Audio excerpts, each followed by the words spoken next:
Ang biyahe ngayon, lagyan natin ng itlog, seasoning paminta, bawang sibuyas, at ganaw pong sayote, ating itutorta.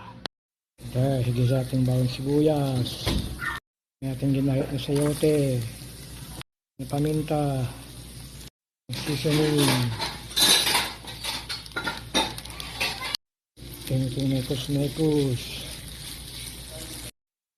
Guys, luto na ating sayote. Dito sa ating binatang itlog.